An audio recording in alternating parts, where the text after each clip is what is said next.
Muy buenas tardes con todos. Muchas gracias por asistir a nuestro evento.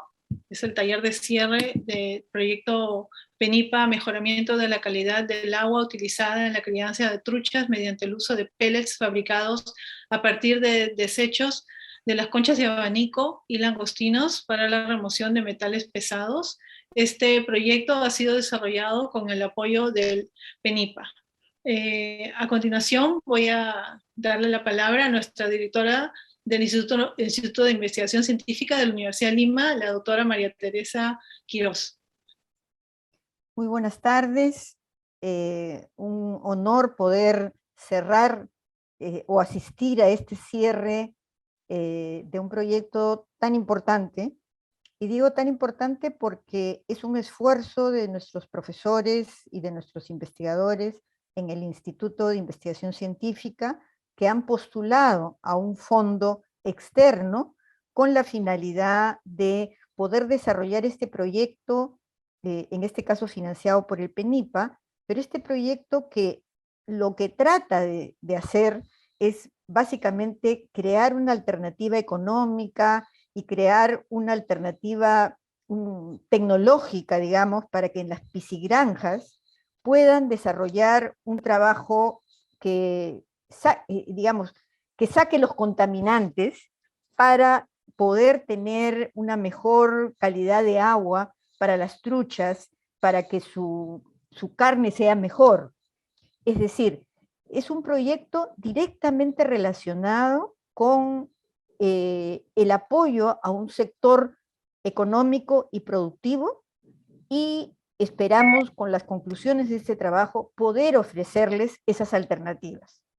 Pero además el proyecto tiene varios otros, digamos, aspectos de los cuales estábamos conversando hace un momento. Tenemos aquí a la profesora Silvia Ponce y al profesor Gutarra, que son quienes han dirigido el proyecto, y tenemos a la tesista. Yo le decía a la tesista, a Catherine Alba, que es el personaje más importante de un proyecto así, porque ha logrado en una tesis, digamos, concretar los avances del proyecto y las conclusiones del proyecto. Entonces es la expresión de cómo el proyecto sale más allá, digamos, de los estudios de laboratorio, de los estudios de los investigadores científicos, y puede llegar a tener una importancia en alumnos que terminan en la Facultad de Ingeniería Industrial o en la carrera de Ingeniería Industrial. Eso significa utilizar el conocimiento para difundirlo y que llegue, digamos, no solamente a los investigadores que nos podemos complacer con ver los resultados, sino que llegue a quienes a los que está dirigido, ¿no? En las granjas, en las piscigranjas, pero también a los estudiantes que pueden interesarse en avanzar y en desarrollar estos proyectos. Decíamos también cuán importante es que la investigación sirva para que los estudiantes se interesen en proyectos verdaderos, reales, porque estos proyectos lo que producen son hallazgos, producen información, producen datos que van a poder luego profundizarse por diferentes caminos. Entonces creo que estamos en la línea de lo que es, lo que algunos llaman hoy día la universidad del futuro o la universidad del presente, una universidad que produce conocimiento, una universidad que se compromete con el desarrollo del país, una universidad que se compromete con las personas y las soluciones. Reitero mi felicitación al profesor Gutarra, a la profesora Ponce y a Catherine Alba Urcia, porque sabemos que investigar es una tarea difícil, sacrificada, pero que tiene resultados. Y esos resultados son los que nos permiten sentirnos satisfechos, y yo particularmente muy satisfecha con el trabajo que ustedes han desarrollado. Felicitaciones y muchas gracias. Muchas gracias, doctora Quirós, por sus palabras. Bueno, ahora voy a pasar a comentarles un poco sobre el trabajo que hemos venido haciendo a nivel de laboratorio. A ver, voy a compartir mi pantalla.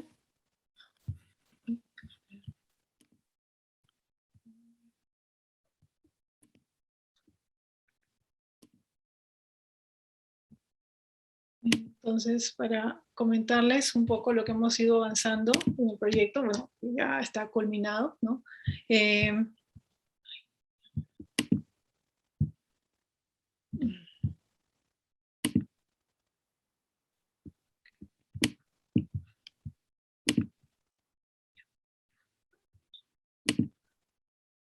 Ya, a ver. Entonces, bueno, este proyecto, como les comenté, ha sido financiado por el PENIPA, ¿no? Y tenía la Universidad de Lima como entidad ejecutora, y este proyecto también se desarrolló con dos empresas que colaboraron con nosotros, que es Masac, que nos proporcionaba la goma de tara, y luego tenemos a la empresa Atiza, que nos proporcionaba las cabezas de langostinos, ¿no? Dentro de ese proyecto ha participado el profesor Gutarra, profesor Quino, Javier Quino, Juan Rodríguez, la tesista Catherine Alba y el apoyo técnico Ros Contreras. Este proyecto se ha desarrollado en la Facultad de Ingeniería y Arquitectura de la Universidad de Lima.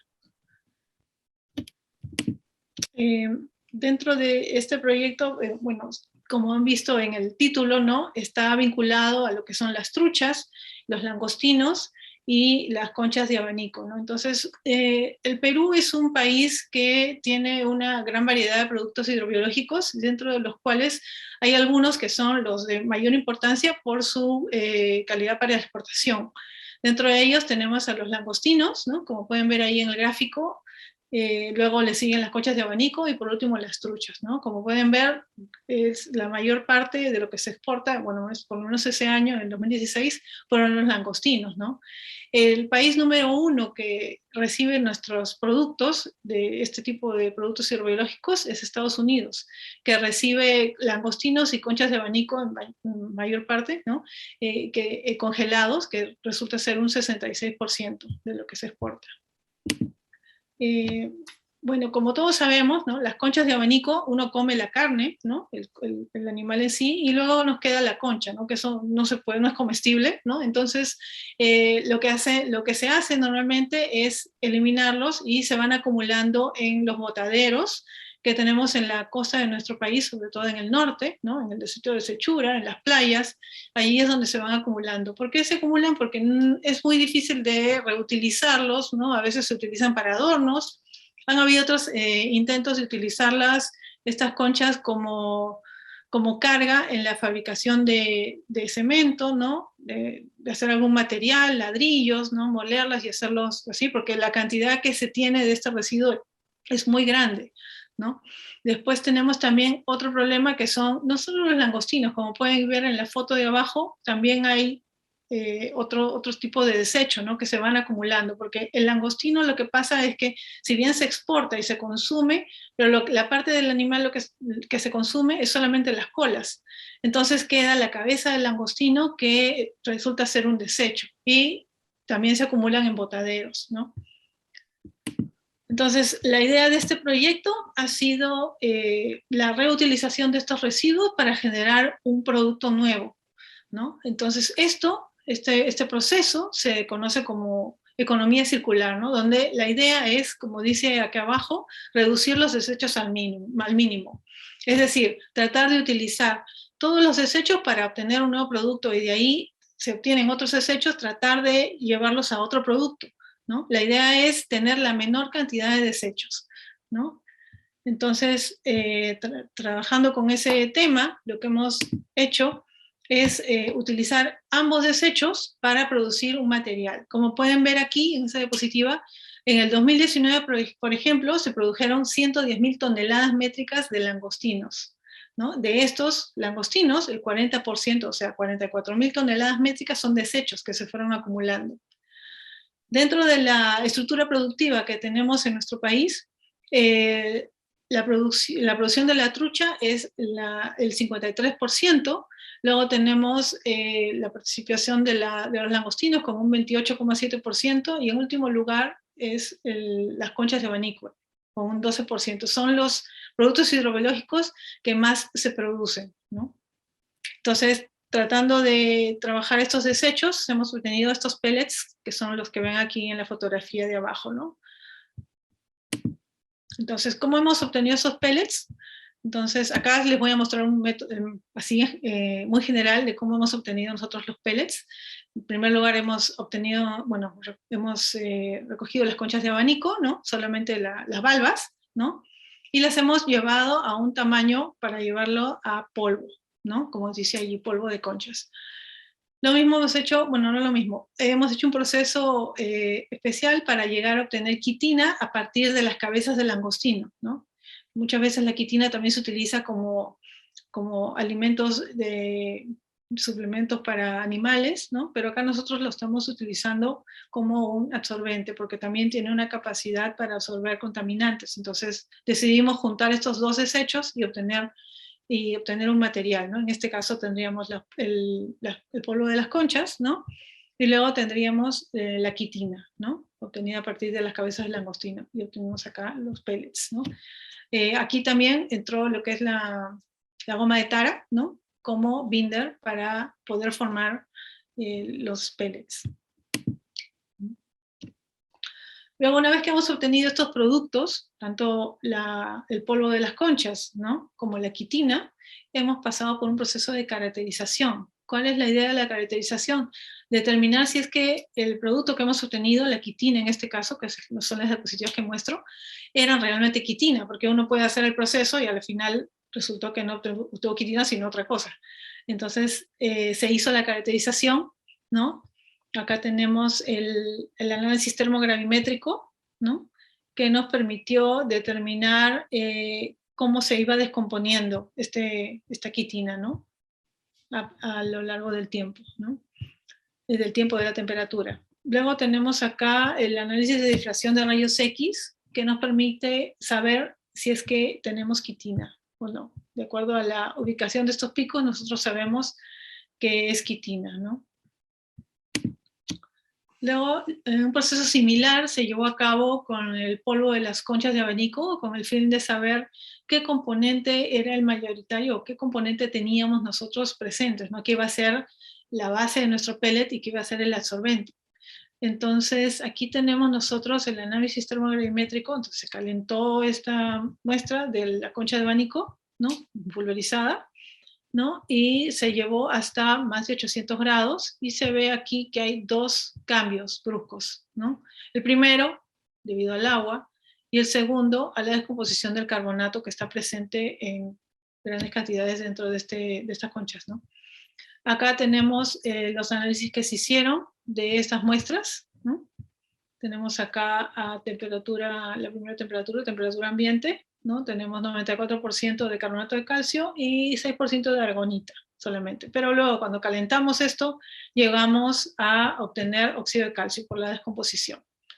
Y también se hicieron infrarrojos, espectroscopía infrarroja, para ver qué componentes teníamos, ¿no? Y también se llegó a la misma conclusión, ¿no? Estos picos están asociados a la presencia de los carbonatos.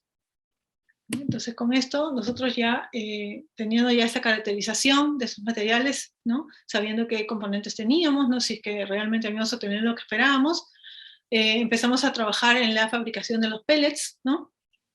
Ya luego Katy les va a mostrar cómo más o menos hicimos para obtener los pellets. Se hicieron diversas proporciones, ¿no? Para obtener estos pellets, ¿no? Y bueno, esta proporción, la más adecuada que se obtuvo luego de hacer lo que voy a mostrar ahora, que es la capacidad de remoción o de absorción que tienen esos pellets, se llegó a un porcentaje adecuado, ¿no? Este porcentaje y este método de preparación se ha enviado a Indecopy, ¿no? Para una patente, ¿no? Entonces, aquí lo que hacíamos nosotros es poner los pellets dentro de estas bolsitas, ¿no? Y en agitación constante, ¿no? Y de esta forma, luego nosotros, pasado determinado tiempo, sacábamos una muestra de agua y se analizaba esta agua, ¿no? Estas pruebas se hicieron con azul de metileno y con los metales que son los que hemos trabajado, cobre, zinc y plomo, y también hemos trabajado con arsénico, ¿no? ¿Por qué estos metales? Porque son los que hemos encontrado y los que son los más contaminantes, más frecuentes en el agua de la zona donde están las piscigranjas, ¿no? Entonces, por eso hemos trabajado con esos metales, ¿no?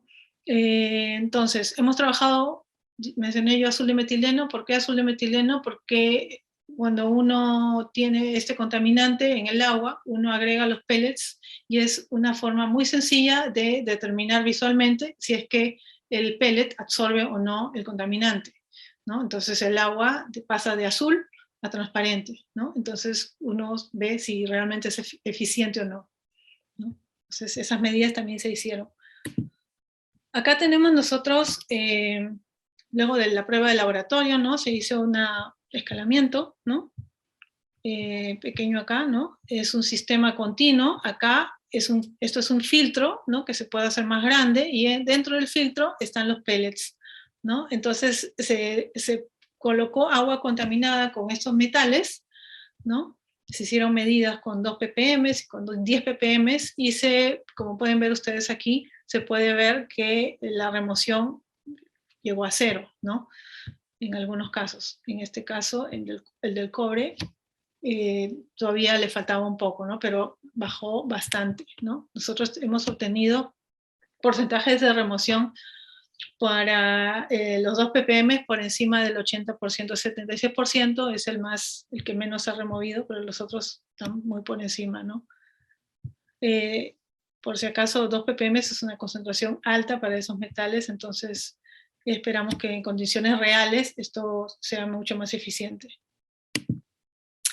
Sobre los productos que hemos obtenido a partir de ese proyecto, primero se propuso la presentación de una tesis para optar al título de Ingeniería Industrial, la cual la tesis ya fue sustentada y aprobada por la Universidad de Lima. Fue la tesista Catherine Alba la que sustentó la tesis, ¿no? Luego también se propuso dentro del proyecto presentar una patente, la cual ya se presentó y también se está presentando al concurso de patentes de este año. Y también producto de este proyecto se esperan, bueno, estamos en la redacción, todavía no hemos concluido porque hemos tenido unos problemas con unos equipos, de 3 artículos, ¿no? Para este proyecto. Luego tenemos lo que es la difusión del proyecto de investigación. Bueno, como pueden ver, se ha hecho en varios sitios. Tenemos primero el segundo Congreso Internacional de Residuos Sólidos, que ahí participamos con una comunicación oral sobre el proyecto. Eso fue en el año 2019. Luego tenemos 3 webinars a los cuales nos invitaron para comentar sobre el proyecto, ¿no? Uno fue sobre el proyecto en sí, fue organizado por el PENIPA, el Ministerio de la Producción. Luego tenemos este webinar de casos de éxito, ¿no? En la Semana de Innovación también nos invitaron a participar, fue organizado por el PENIPA y el Ministerio de la Producción. Y luego tenemos el webinar de instrumentos de marketing para el emprendimiento e innovaciones tecnológicas en pesca y agricultura, donde también nos invitaron para participar con nuestro proyecto. Por último, tenemos el tercer Foro Internacional de Economía Circular, donde también presentamos los avances que teníamos a esa fecha sobre el proyecto.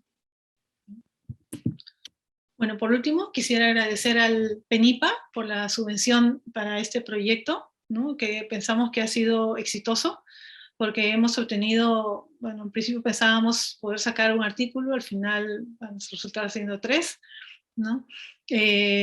Los resultados realmente nos han sorprendido, ¿no? Porque a pesar de ser desechos de donde se han sacado estos materiales, la capacidad de remoción que tienen estos pellets resultó ser sorprendente para nosotros. Luego quisiera agradecer a la Universidad de Lima y al IDIC por el apoyo prestado durante la ejecución de este proyecto, que realmente han sido incondicionales. Luego a la empresa Molinos Asociados por suministrarnos la goma de tara. Por último a Tiza, quien nos ha suministrado también lo que son las cabezas de langostino, que son base para obtener estos pellets. Y bueno, si desean contactarnos, ¿no? Ahí tienen mi correo electrónico. Muchas gracias.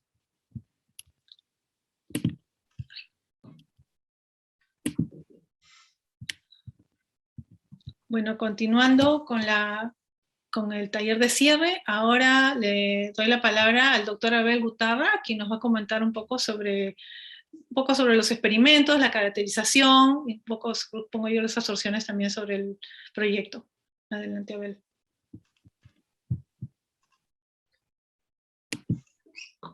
Muy buenas tardes con todos. Bueno, para mí un placer haber participado en este proyecto. Mi reconocimiento para el PENIPA, Programa Nacional de Innovación de Pesca y Acuicultura, para el Instituto de Investigación Científica por el apoyo permanente y porque nos ha permitido, como bien decía Silvia, encontrar resultados que no esperábamos, ¿no? Entonces, desde el punto de vista de la aplicación del objetivo que se buscaba, y desde el punto de vista de la formación, también de recursos humanos jóvenes para investigación, me parece que ha cumplido las expectativas. Bueno, lo que a mí me toca, como me pidió Silvia, es enfocarme un poquito en la absorción en sí. Porque, claro, la pregunta lógica es, cuando uno ve exposiciones técnicas sobre método de descontaminar agua, probablemente escuche y diga, bueno, un método más. Y realmente hay todo un abanico de posibilidades para descontaminar el agua. Esta técnica en particular, que se llama adsorción, es la que quisiera mostrarla muy, digamos, en una forma bastante general. Pero creo que las ideas concretas las podría expresar de la siguiente manera. La adsorción consiste, en términos simples, en la captura de un elemento contaminante sobre la superficie de otro material llamado absorbente, que luego puedo retirar del medio, llevando consigo al elemento contaminante.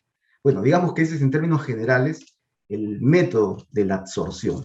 Y digo que es necesario siempre recalcar porque la palabra es muy similar a otras dos que se llaman absorción con B y que es diferente. La absorción con B consiste en la penetración del contaminante en todo el volumen del adsorbente, pero en este caso de la adsorción, el fenómeno es estrictamente en superficies.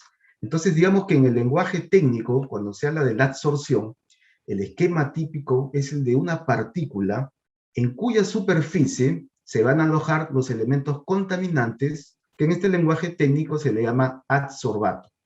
En la superficie aparecen lugares donde la retención del adsorbato contaminante es más favorable. Eso depende de la constitución química del material, pero también de otros factores que en estos momentos voy a explicar. También para seguir con la terminología, en la superficie del adsorbente aparecen unos lugares, como les decía, donde se producen las adsorciones, se le llaman sitios activos.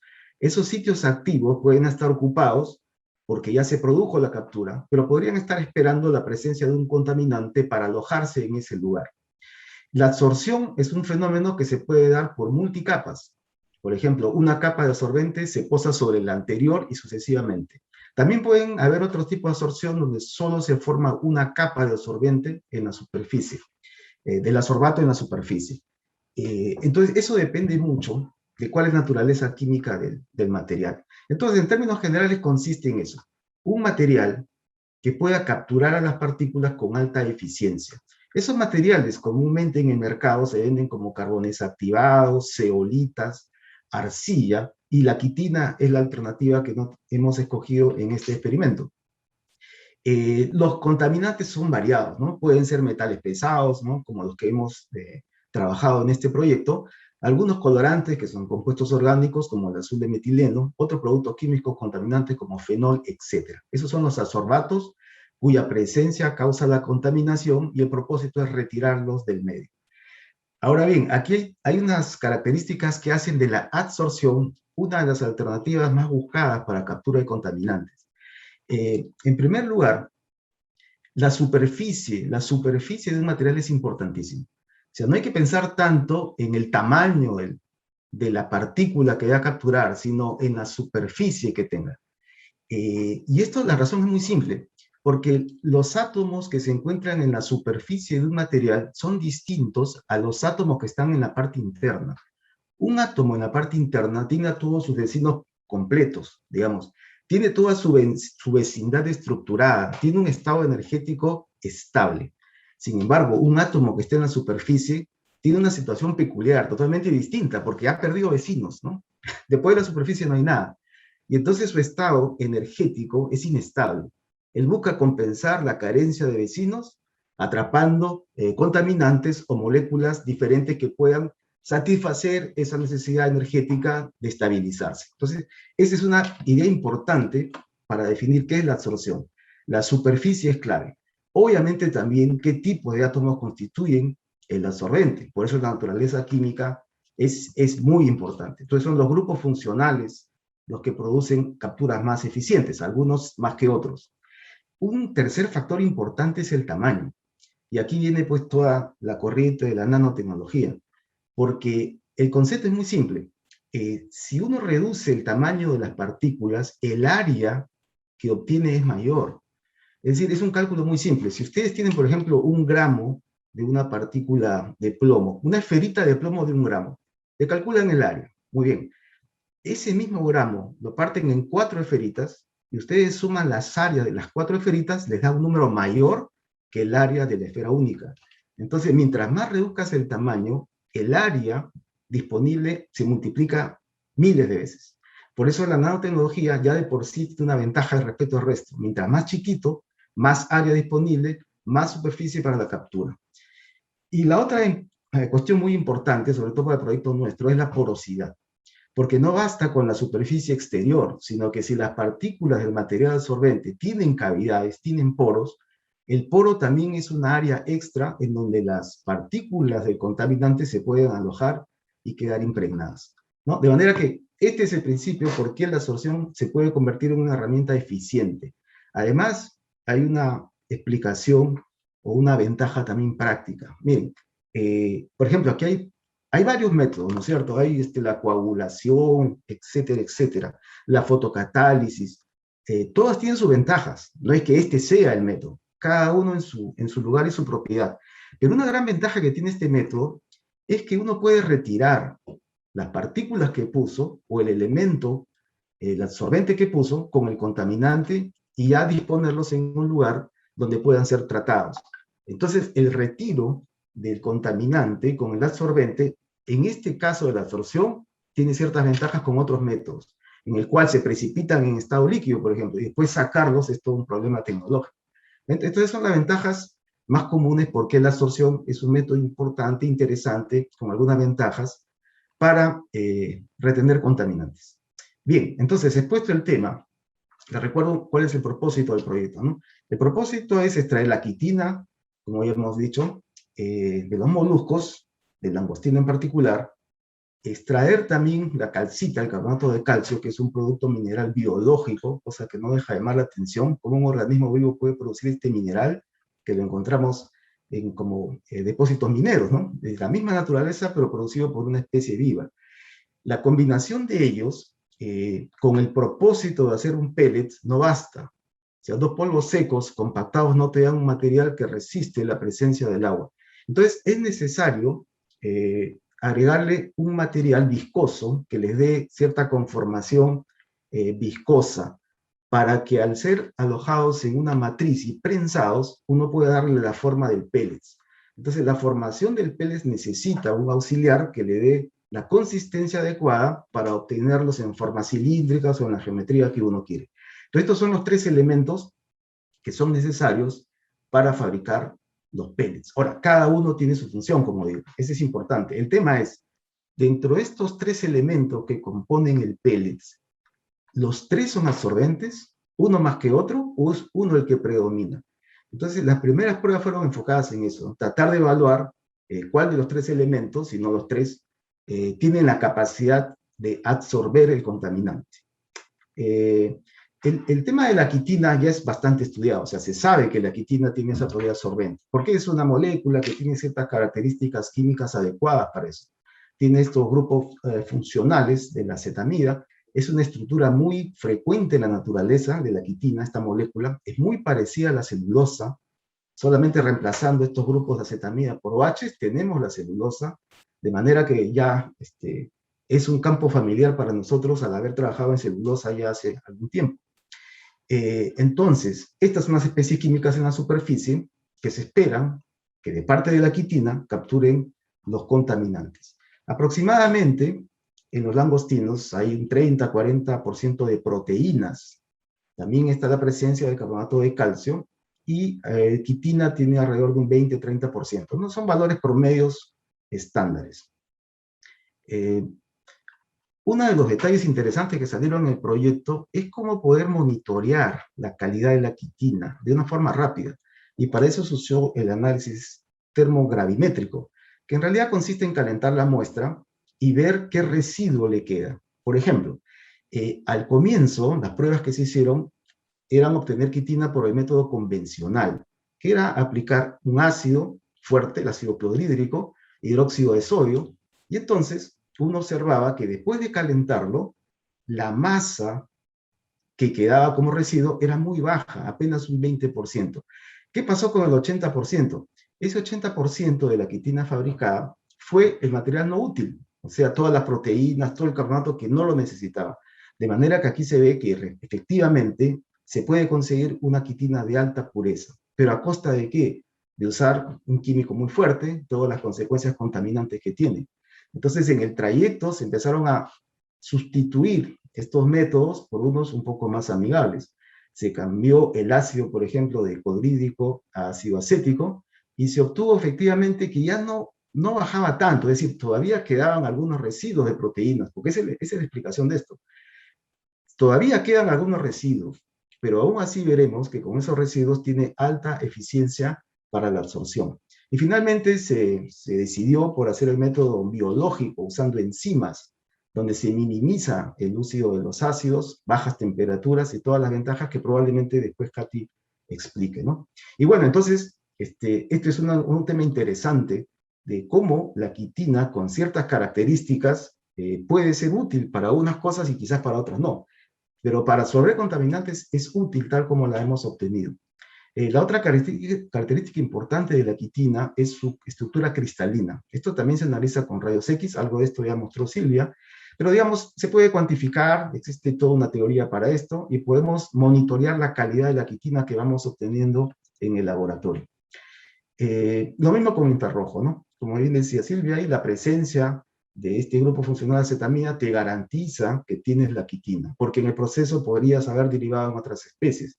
Lo más probable es que un exceso del tratamiento básico te lleve a un porcentaje de quitosano, ¿no? Pues no se quiere eso, se quiere la quitina. ¿Por qué? Porque hay otros subproductos, efectivamente, pero requieren más inversión energética, más procesamiento. Entonces, mientras menos manipulación en el proceso, es mucho mejor. Entonces, bueno, se obtuvo la quitina. Sobre la concha de abanico no se encontraron sorpresas mayores, digamos. Se esperaba que haya calcita, sus características eran las que se encontraron. Lo que sí en el proyecto nos sorprendió mucho el observar esa segunda fase de la calcita que se llama la aragonita. Con el microscopio electrónico se pudo ver la constitución de la concha en su estructura antes de hacerla polvo, ¿no? Ahí también hay unos temas bastante interesantes, probablemente en colaboración con biólogos.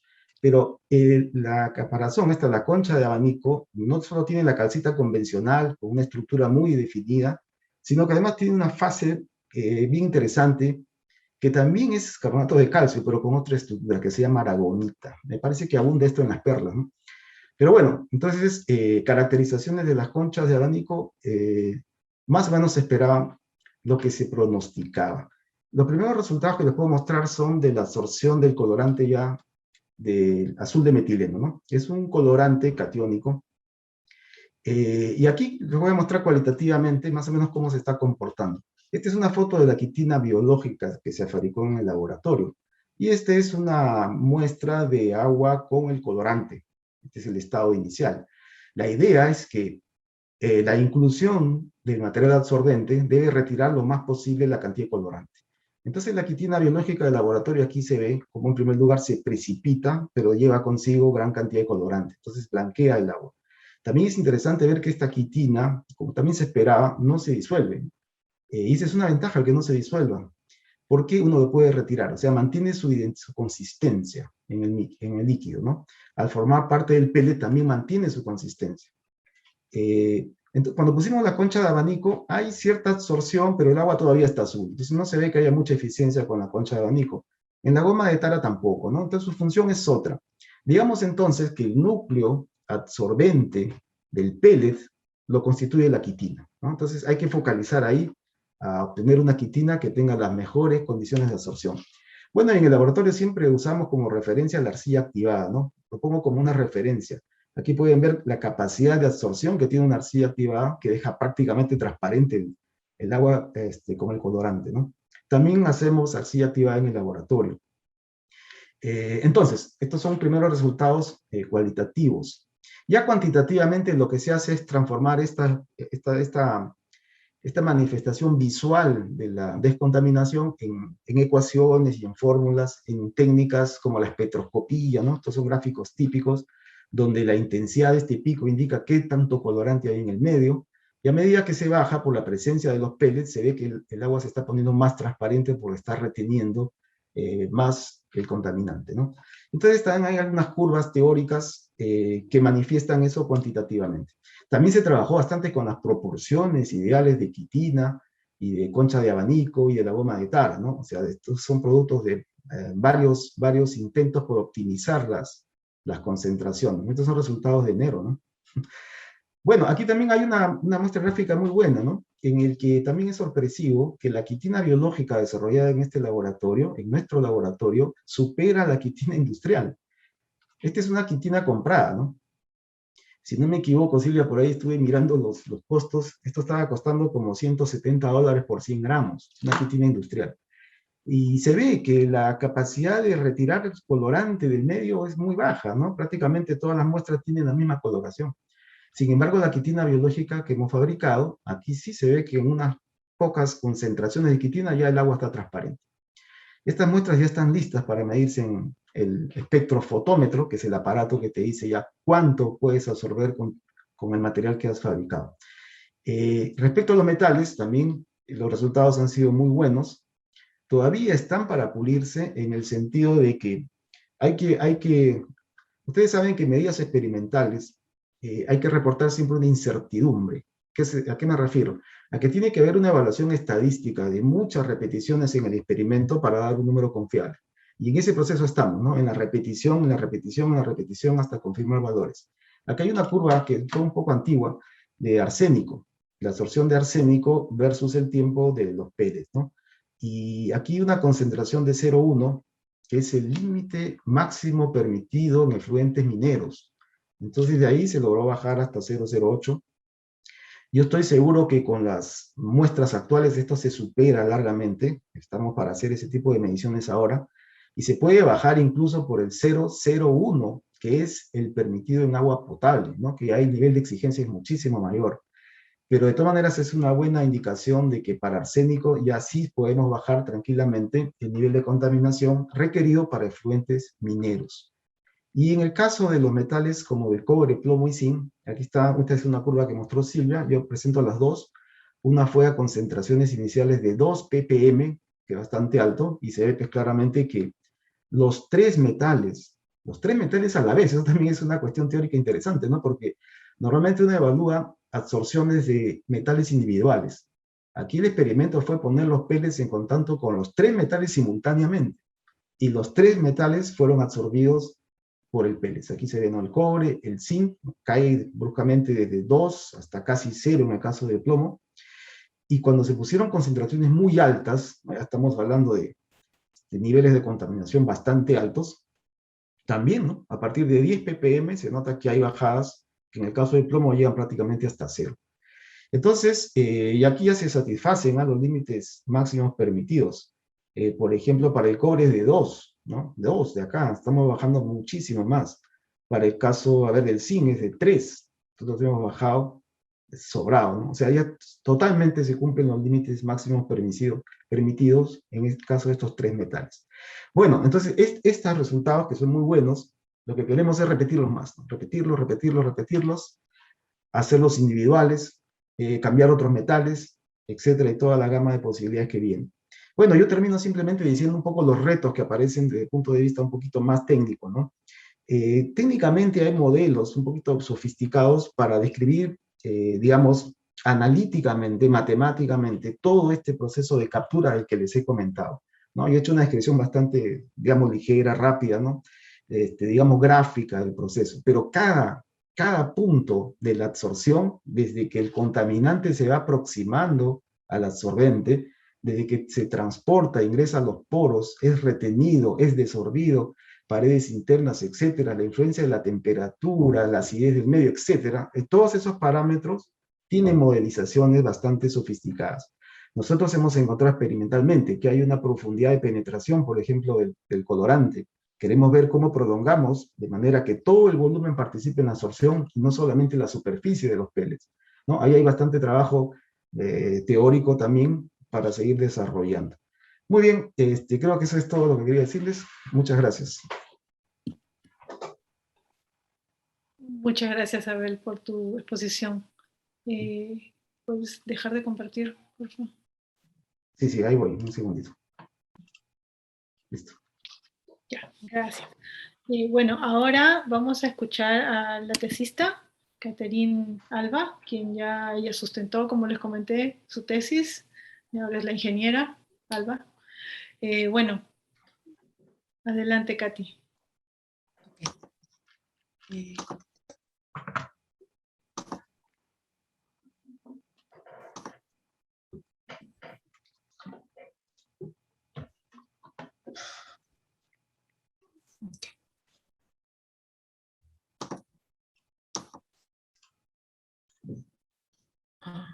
Buenas tardes con todos.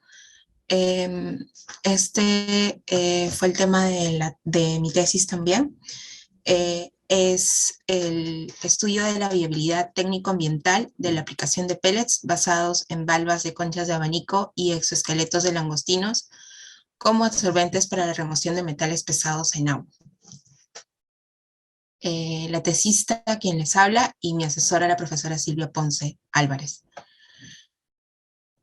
El objetivo principal de la tesis era absorber metales pesados presentes en agua, y los objetivos específicos los que mencionaría a continuación. Fabricar pellets basados en polvo de conchas de abanico con quitina extraída de los exoesqueletos de los langostinos, determinar la existencia de tecnología adecuada para la preparación de pellets a escala industrial, y identificar los impactos ambientales del proceso de producción de pellets y sus medidas correctivas.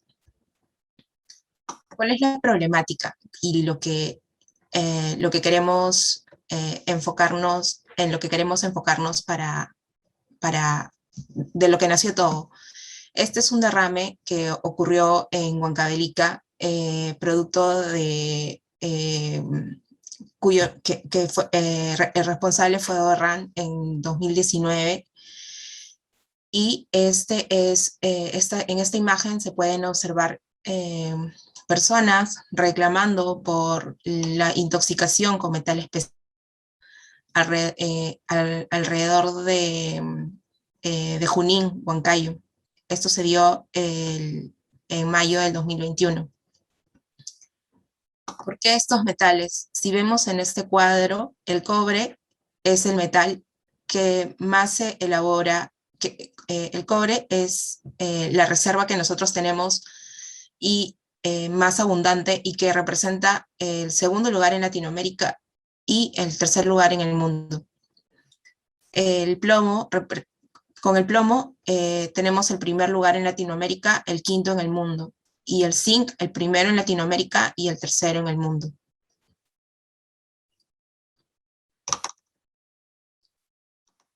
¿Cuál sería el alcance del proyecto? Es la región Junín en Huancayo. Vemos en esta lámina que en estas minas se produce, ¿no?, cobre, plomo, zinc, todos en La Oroya, Toromocho, Anticona, Casapalca, Americana, etc. Sí. Perdón. ¿Cuál es la justificación económica social del proyecto? Es mejorar la calidad de la trucha y con esto mejorar la exportación de la misma. La exportación de la trucha para el 2019 fue de 6.311 toneladas métricas. ¿Qué más? Que no se cuenta con tratamientos de metales pesados en piscigranjas. Como la profesora mencionó al inicio de la conferencia, los piscicultores no tienen tratamientos para metales pesados. y los que pueden existir en el mundo están ya fabricados, entonces tienen que acomodarse aquí a nuestro sistema, ¿no? A nuestro sistema aquí en el Perú. Y pues los métodos de remoción convencionales son costosos. ¿Cuál fue la justificación técnico-ambiental? Bueno, nos basamos en la economía circular de los langostinos y la concha de abanico. Acá podemos ver una figura que representa la economía circular. Por ejemplo, aquí empezamos con el cultivo de los langostinos, la comercialización en los supermercados, la generación de residuos, como por ejemplo las cáscaras, los exoesqueletos de los langostinos, y lo que hemos hecho en el laboratorio es la gestión de residuos mediante la elaboración de quitina. Este es un método sencillo y económico para la remoción de metales pesados. Se busca revalorar estos desechos y lo bueno ambientalmente es que es un material biodegradable el pellet, y los lodos después del tratamiento no son contaminantes. Bueno, esto es una parte teórica sobre el cobre, el plomo y el zinc, que más adelante lo voy a ver. Tanto el cobre como el plomo son elementos químicos metálicos.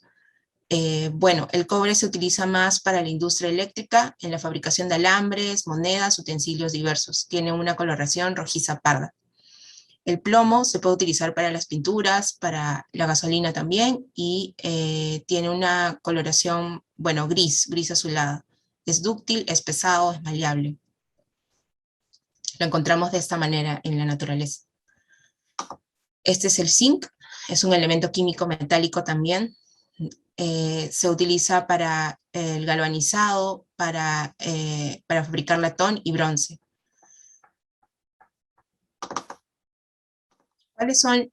¿Cómo perjudica el cobre, el plomo, el zinc en el medio ambiente y en la salud? En el medio ambiente, al ser elementos químicos metálicos, no se degradan en el ambiente. Se puede acumular en plantas y animales. ¿Cómo impactan sobre la salud?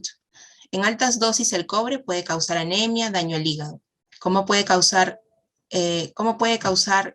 daños a la salud del plomo? Pues puede causar anemia, incremento de la presión sanguínea, daño a los riñones, abortos, y causa enfermedades en los riñones otra vez. ¿Cómo puede causar impacto en la salud del zinc? Bueno, se puede experimentar falta de apetito, pequeñas llagas y erupciones cutáneas. Puede también producir defectos en el nacimiento y úlceras en el estómago. Ya entrando en el proyecto, esta es una lámina que me compartió el profesor Abel. Los tres componentes, como ya lo había indicado el profesor y la profesora: la goma de tara, la quitina y la concha de abanico. La quitina es el principal absorbente. La concha de abanico es lo que le está dando la resistencia mecánica al pellet, y la goma de tara es el aglutinante, lo que va a hacer que los dos se compacten, se unan.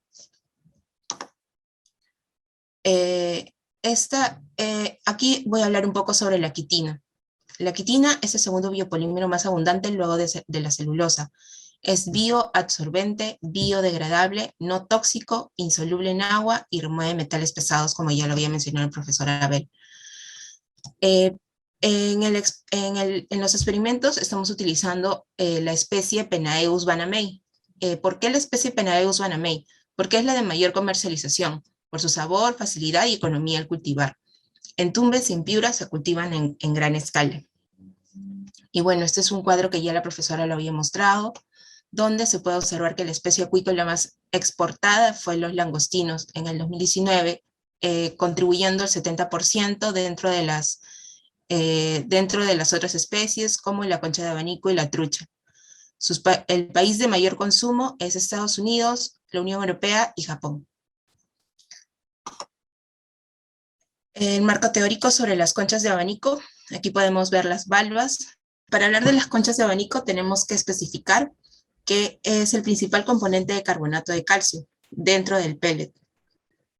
Es un molusco bivalvo. En Sechura se produce alrededor del 82% a nivel nacional.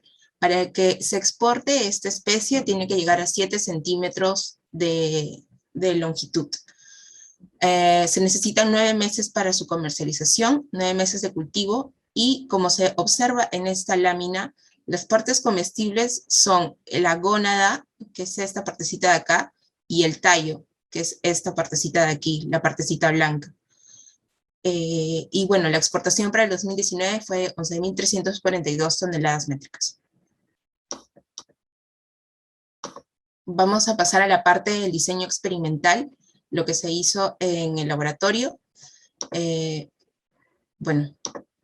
Son 4 puntos los que voy a mencionar: la determinación del porcentaje de pureza de quitina obtenida, la prueba de abrasión, la absorción de azul de metileno para obtención del pellet óptimo y prueba de absorción de arsénico en agua. En esta lámina podemos ver cómo es el porcentaje de quitina, cuál es el porcentaje de pureza de la quitina obtenida. Hicimos varias pruebas de obtención de quitina. Entonces, en una de ellas nos salió este residuo luego del porcentaje de pureza. Eso significa que la quitina obtenida no era tan pura. Sin embargo, haciendo pruebas más adelante, nos pudimos obtener una quitina de más alto grado de pureza, obteniéndose, si se nota en esta imagen, puntitos blancos. Es decir, que la quitina no dejaba residuos, de carbonato de calcio. ¿Qué se utilizó? Se utilizó este baño María, se pasó por un proceso con ácido clorhídrico y hidróxido de sodio, y en esta comparación se puede ver que la quitina experimental era de 51.67% y la quitina comercial era de 58.88%. Esto significa que no se aleja el porcentaje de pureza de la quitina que hemos obtenido en el laboratorio con respecto al porcentaje de pureza que nos da la quitina comercial. Esta es la imagen del tambor donde se hizo la prueba de abrasión. Esta prueba de abrasión busca medir la resistencia y durabilidad de los pellets. Los parámetros eran colocar 25 pellets de 30% de quitina y 70% de concha de abanico a 3.000 revoluciones a 35 RPM en este tambor. La fórmula para obtener este índice de abrasión era la masa menor a 2 milímetros por 100 sobre la masa inicial. El resultado es que el índice de abrasión es de 0.5355. Lo que se busca con este índice de abrasión es que sea menor. A menor índice de abrasión, el pellet es más resistente. De hecho, lo que buscamos con las pruebas posteriores es seguir bajando este índice de abrasión, ¿no? Bueno, estas fueron las pruebas con azul de metileno, donde obtuvimos que con un 100% de quitina y con un 90% de quitina se removía más, pero debido a que los costos para obtener quitina son más altos que los para obtener el polvo de concha de abanico, entonces se escogió el siguiente resultado, que es de 30% de quitina, obteniéndose una remoción de 86.44%. Así es como quedan los pellets luego de la remoción. Aquí el profesor Gutarre indicaba que claro, hay que seguir trabajando, ¿no? en estos pellets para que pueda absorber más adelante mayor cantidad de adsorbato.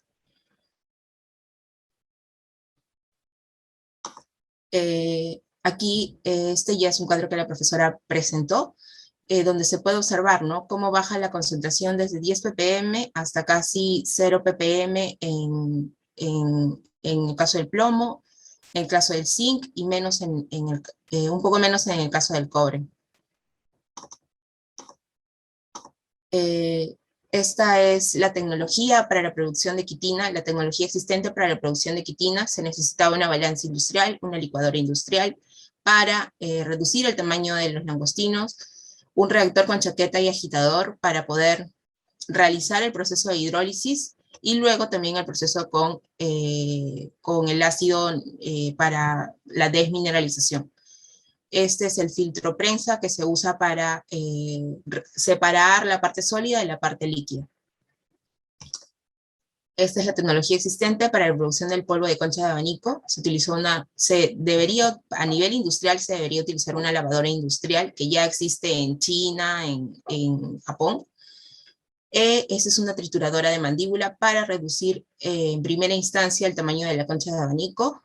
Este es el tamiz vibratorio para separar los diferentes tamaños de partículas del polvo de concha de abanico. Luego sigue la pulverizadora de anillos y finalmente el molino de bolas. Esta es la tecnología existente para la producción de pellets. Se debería usar una mezcladora de polvo y una pelletizadora.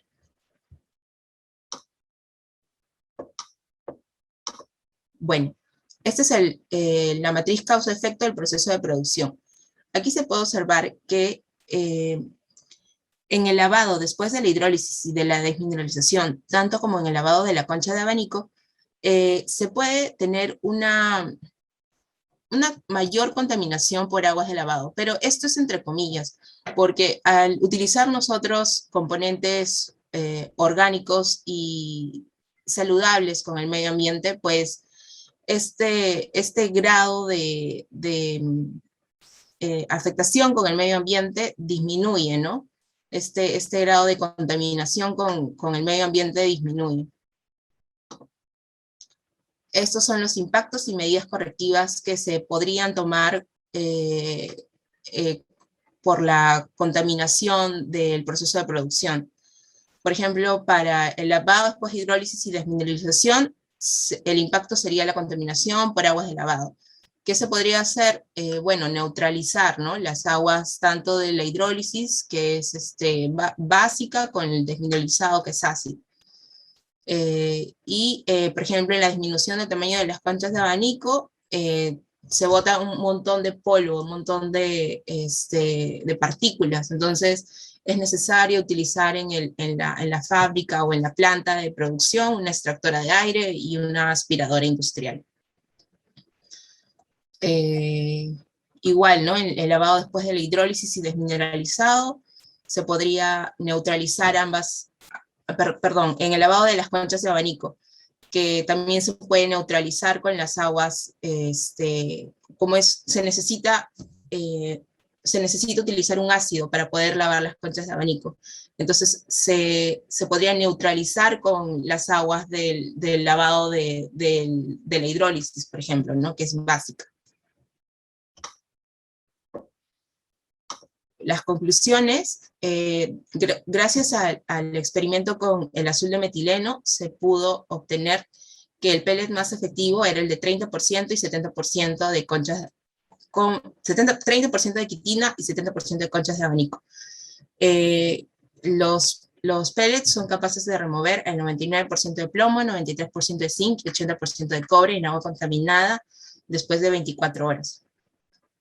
Después, los pellets son capaces de remover colorantes en solución, como fue el caso de azul de metileno, llegándose a obtener valores de remoción de hasta 92%. Bueno, la utilización de pellets basados en polvo de conchas de abanico y quitina es viable tecnológica y ambientalmente debido a que existen los equipos e insumos necesarios para el proyecto. Ya en análisis, utilizando herramientas de la carrera de Ingeniería Industrial, se pudo obtener que el cuello de botella del proceso de producción era la trituradora de mandíbulas, con una producción de 33.317 kilogramos de pellets año. Asimismo, utilizando herramientas de costeo, se pudo obtener que el costo unitario de la bolsa de 1 kilogramo de pellets es de 28 soles, y tomando una utilidad de 30%, se tiene un precio de 36%, que es un precio competitivo respecto a los precios del carbón activado que está en promedio de 44 soles. Bueno, un último agradecimiento al PINIPA por los fondos dados al proyecto y muchas gracias.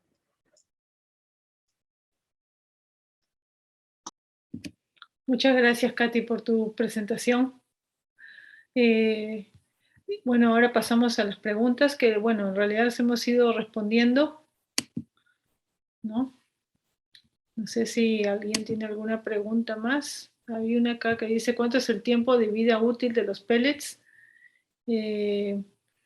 Katy, me parece que los hemos probado por 2 días continuos, ¿no? Lo más largo que se pusieron los pellets a trabajar. ¿Recuerdas? No se te escucha.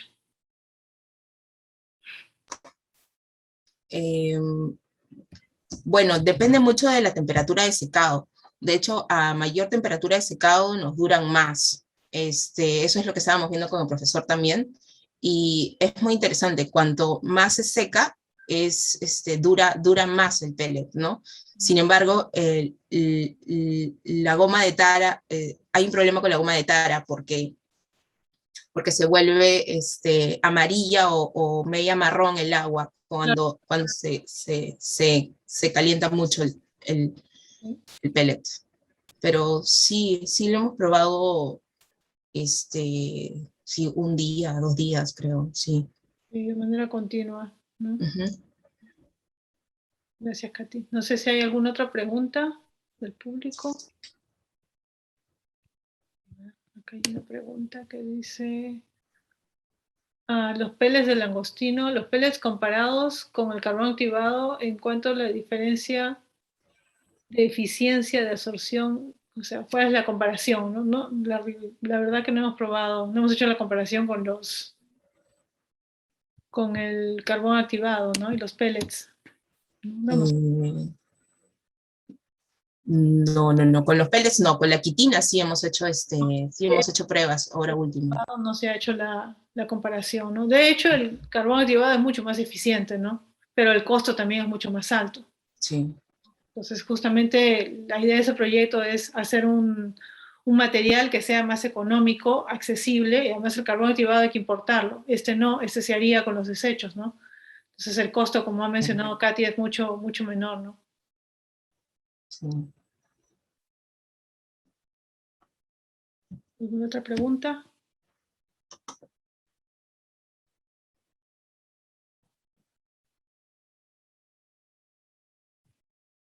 Creo que no hay más. Acá hay una consulta, a ver, dice... Una consulta, dice, si la absorción es por contacto, ¿cómo limpia toda la pecera? Es para ver.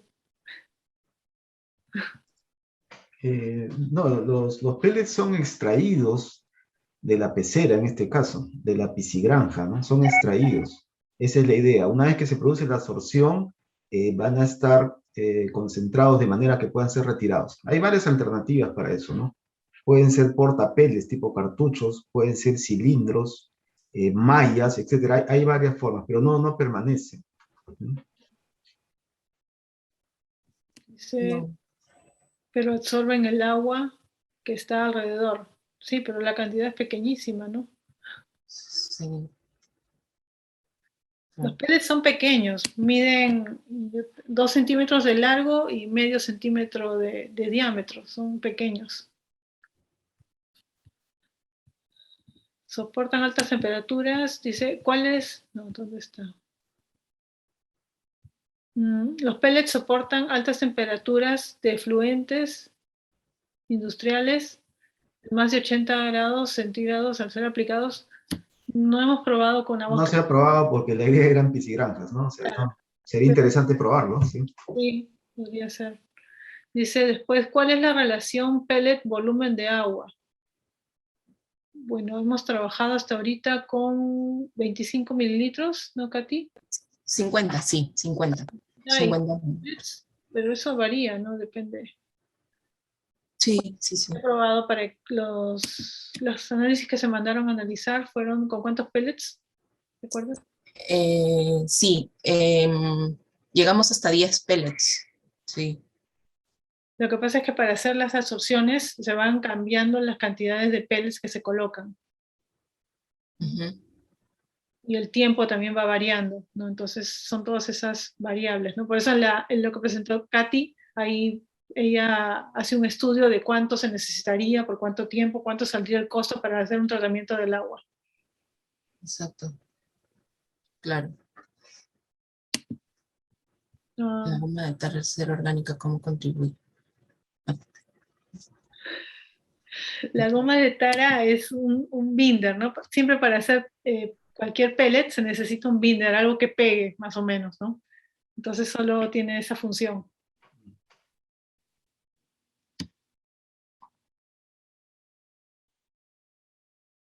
¿Alguna otra pregunta?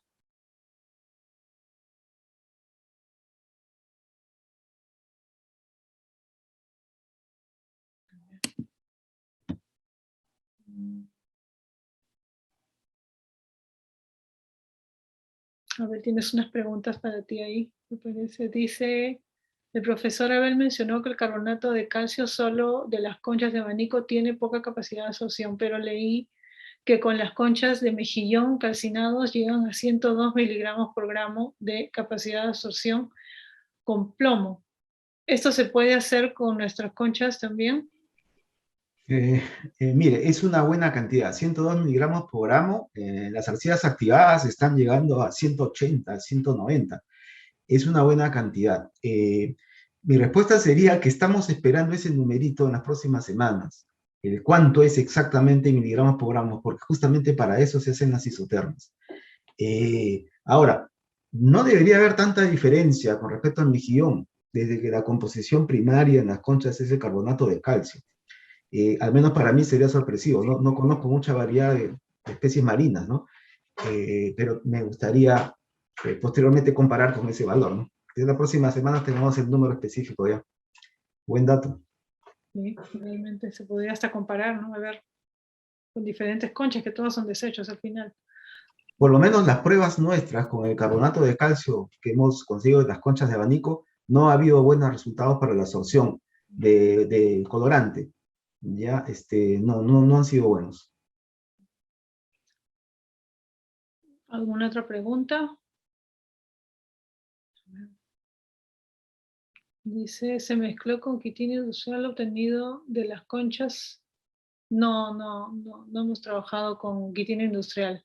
Solo la hemos utilizado como referencia para comparar la efectividad. Y se vio que no son muy eficientes las quitinas industriales. Eso está probado, ¿no? También vamos a sacar el número exacto para hacer la comparación, pero se ve que no es muy eficiente. Después dice qué especie de conchas, supongo, se utilizaron. Ahí, Katy, ¿tú tienes el nombre? No se te escucha por si acaso, Katy.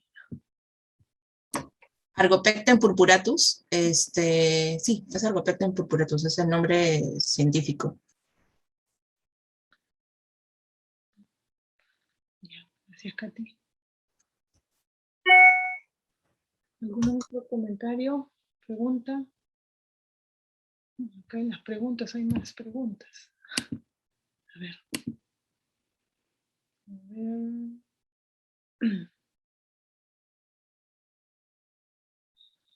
Bueno, Juan de Dios Pomares nos preguntó sobre si se podían aplicar los pellets para extraer cadmio del suelo. Nos pregunta si podríamos aplicarlo. Sí, se podría aplicar, ¿no? Sería cuestión de probar.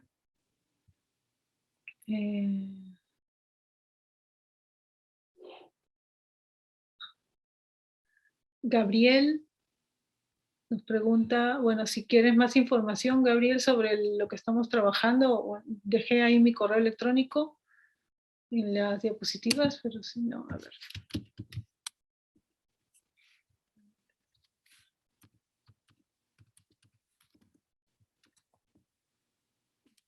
Dice, ¿qué nuevas investigaciones se podrían abrir a partir de los hallazgos del proyecto?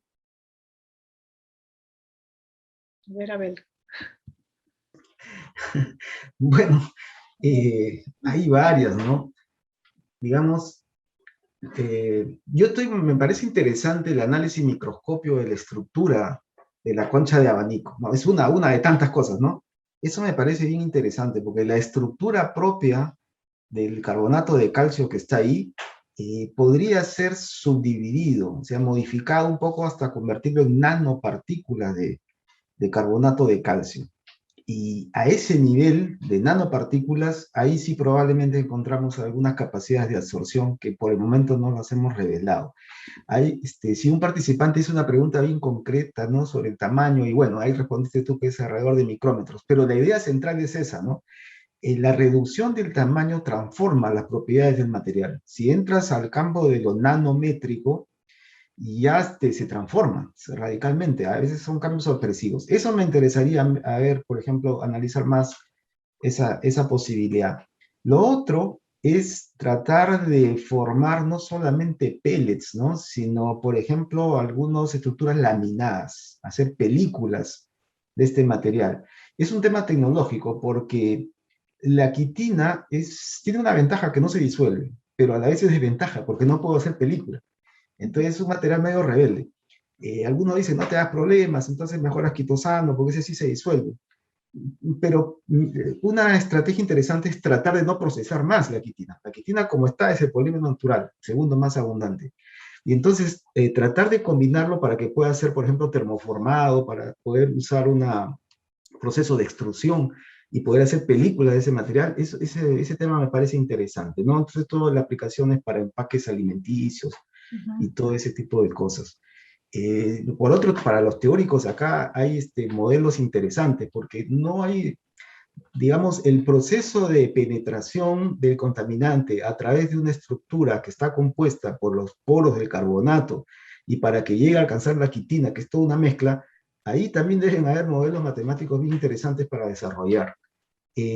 Están pendientes también algunas caracterizaciones en función del tiempo, es lo que se llama la cinética. Porque por un lado tú puedes saber cuánto acumula en cuanto a miligramos de contaminante por gramo de absorbente, pero cuánto demora el proceso. Entonces, ese tiempo también se ve modificado por la compactación del pellet, por las proporciones que tenga de quitina y carbonato de calcio. Entonces, ahí también el modelamiento matemático para los químicos o físicos teóricos es un campo fértil, ¿eh? Bueno, en fin, hay muchas cosas más que me gustaría trabajar, ¿no? Sí, en realidad nosotros tenemos otro proyecto que es sobre empaques y quizás por ahí también podríamos incluir a la quitina, ¿no? Que resultó ser un buen material, ¿no? Porque nos podría ayudar a hacer un plástico, un polímero, ¿no? A partir de la quitina misma, que es la que trabajamos.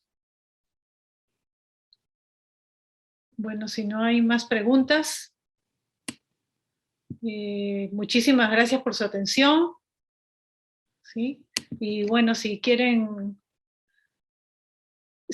comunicarse con nosotros, ahí tienen nuestro correo electrónico, ¿no? Pueden comunicarse conmigo, con el profesor Gutarra, ¿no? Si quieren los otros alcances del proyecto, ¿no? Si quieren ver otra aplicación, ¿no? Se comunican con nosotros. ¿Sí? Muchas gracias.